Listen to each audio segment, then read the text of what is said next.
History books love a clean narrative of heroes and villains, but the margins of those pages are often soaked in blood and shadow. In the darkest and most forgotten corners of history, behind the grand strategies of generals, lie the stories that were often deemed far too horrific for standard sanitized textbooks.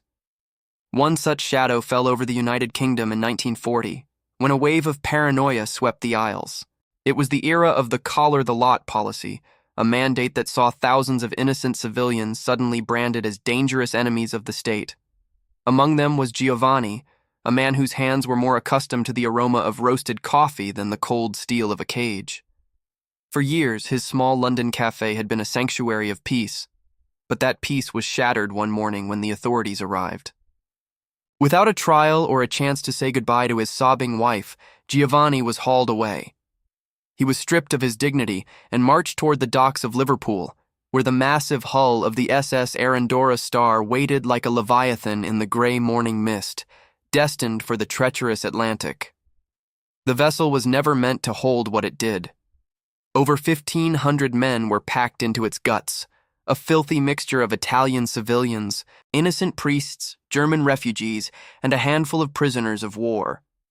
To the British guards, every face looked like a threat. They reacted with cold cruelty.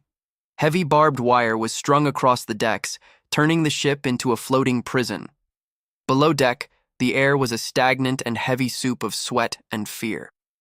Giovanni lay in the darkness, listening to the rhythmic creak of the hull, his mind wandering back to the soft laughter of his young daughters. On the morning of July 2nd, 1940, as the ship churned through the waves, the unthinkable happened. Beneath the surface, a German U-boat commander peered through his periscope. He saw a massive, unescorted vessel, and, without knowing his own countrymen were trapped inside, he gave the order to fire. The torpedo struck with a world-shattering roar. The explosion ripped through the engine room, and the SS Arandora Star began to tilt almost immediately as the ocean rushed into its iron belly. Panic erupted like wildfire. In the ship's bowels, the lights flickered and died, leaving hundreds screaming in total darkness. Giovanni scrambled toward the stairs, his lungs burning as the ship inhaled the Atlantic. When he reached the deck, he found a scene of pure horror. The barbed wire was now a lethal web. Men, desperate to reach lifeboats, threw themselves against the wire, their flesh tearing on metal thorns. The British guards, gripped by terror, refused to open the gates. They stood with rifles raised, more afraid of a riot than the rising and freezing water. Before we continue, subscribe to the channel and tell us in the comments where you are watching from. The water surging onto the deck was thick with black fuel oil, a slick film that turned the sea into a graveyard of oily death. Giovanni managed to squeeze through a gap in the wire, his coat shredded and his hands bleeding. He saw lifeboats being lowered, but they were few. In the freezing water, those already in the boats used heavy oars to beat back the hands of drowning men. With a final surge, Giovanni lunged for a departing boat, his fingers locking tightly onto the wooden side. As he was pulled aboard, gasping, he looked back. The massive and doomed Arandora Star was vertical now, its bow pointing toward the heavens like a silent prayer. Behind the iron gates and barbed wire of the upper decks, hundreds of men were still trapped, their faces pressed against the wire mesh. Their screams echoed across the empty ocean as the ship finally slipped beneath the waves, taking the secrets of their suffering down into the vast, dark, and eternally silent abyss. The Atlantic's cold embrace was mirrored thousands of miles to the east, where Leningrad was being slowly strangled by a suffocating iron ring of German steel. If the Arandora Star was a sudden catastrophe, the siege of Leningrad was a slow-motion descent into a frozen hell. For 900 days, the city was severed from the world, and within its icy borders, the very concept of civilization began to rot and peel. Elena sat in the corner of her apartment, her breath blooming in the air like a restless phantom. The temperature had plummeted to 40 degrees below zero, a cold so absolute that it seemed to crack the very stones of the skeletal buildings. Fuel had long since run out. She had already burned her books, chairs, and floorboards to keep a tiny flame alive in the stove.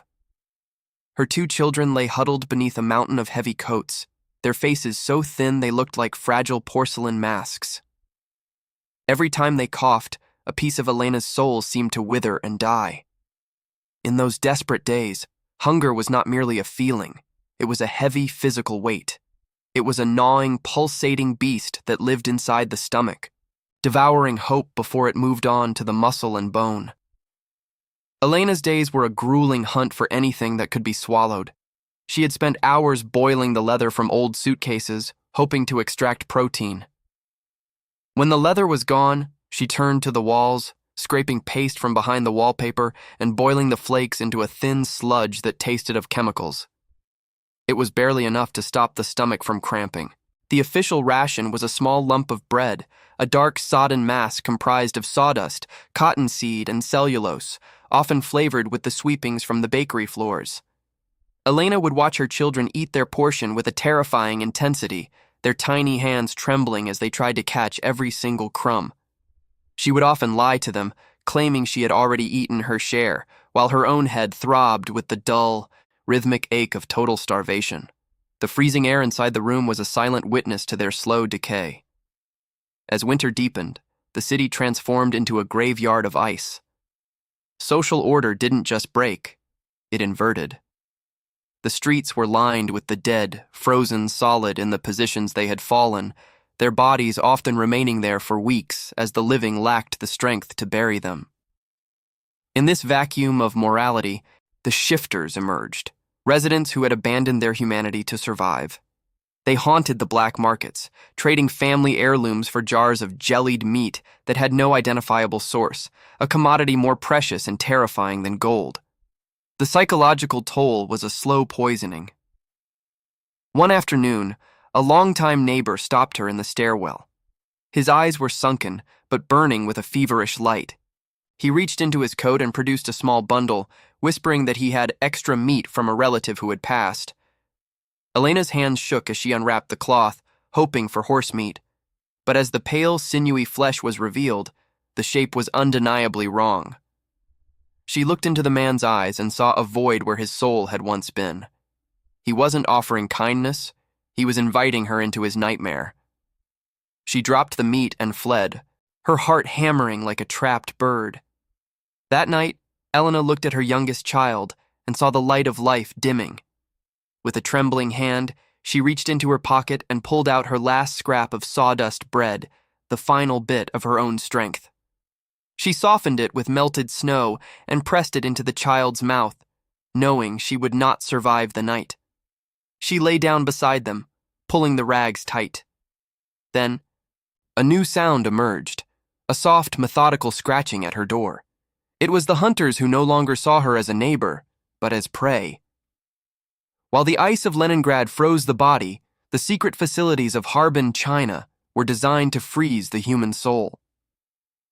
In the shadows of the Japanese-occupied territory, Unit 731 stood as a testament to how far science can fall when it is stripped of its conscience.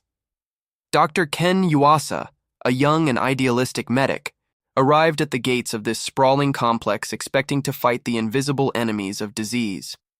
He believed in the nobility of medicine and the sacred duty to heal his fellow man. But within days, the white corridors of the research center revealed a much darker purpose. The facility was a factory of human suffering, run with the cold, mechanical efficiency of an assembly line. The men and women held within the cells were never addressed as human beings. The High Command had labeled them Maruta, the Japanese word for logs. This simple linguistic shift was a powerful weapon. It turned a person into a piece of wood, a disposable material meant to be processed and discarded. Ken's first true descent into the abyss came when he was ordered to perform a vivisection. He entered the room to find a Chinese prisoner, still conscious and alert, strapped tightly to a cold metal table. There was no anesthesia. The senior doctors explained that the chemical properties of sedatives would interfere with the purity of the biological data. Ken felt the weight of the scalpel in his hand, a heavy, cold instrument that now felt like a dagger. As the first incision was made, the prisoner's screams filled the cold, sterile room, a sound that Ken would hear forever. He watched, nauseated, as the inner workings of a living person were mapped for the sake of imperial science. the horrors expanded far beyond the operating room. Unit 731 was a laboratory for every nightmare imaginable. Ken witnessed logs being forced into high-pressure chambers until their internal organs ruptured from the strain. He saw mothers and children exposed to lethal doses of X-rays and plague-infested fleas. In the bitter winters of Manchuria, prisoners were taken outside until their limbs turned into blocks of ice. The guards would strike the frozen flesh with wooden sticks, listening for the dull, hollow sound of dead tissue before plunging them into boiling water to study the onset of gangrene. It was a clinical, detached slaughter where the data points were more precious than the blood that stained the laboratory floors. The logs were not just casualties of war, they were victims of a cold, calculated curiosity that viewed the human body as nothing more than a vessel for observation. By August 1945, the structure of the empire began to crumble under the weight of the Allied advance. The Japanese High Command, desperate to hide the evidence of their crimes from the approaching Soviet Red Army, issued the final order of destruction. The facility was to be wiped from the map. Ken was ordered to deliver the final blow, which was no mercy at all. He watched as the remaining prisoners were forced to ingest cyanide, their bodies twitching in the dirt as the buildings they were held in were dynamited. The evidence was burned, the ashes scattered, and the remaining witnesses were executed in their cells to bury the secrets forever. Yet, the most profound brutality occurred after the war. In a secret deal that would haunt the decades to follow, the Operation Paperclip of the East, the United States offered the leaders of Unit 731 total immunity. The data from their horrific experiments, the records of how long it takes a person to die from anthrax, chemical agents, or pressure, was deemed too valuable to lose. While the victims were forgotten, the monsters who tortured them were allowed to return to their homes, some becoming heads of major pharmaceutical companies or prestigious medical boards. Ken Yuasa, however, could not accept the silence. He spent his remaining years confessing, speaking the names of the silenced, and forcing a world to look at the darkness it tried to bury.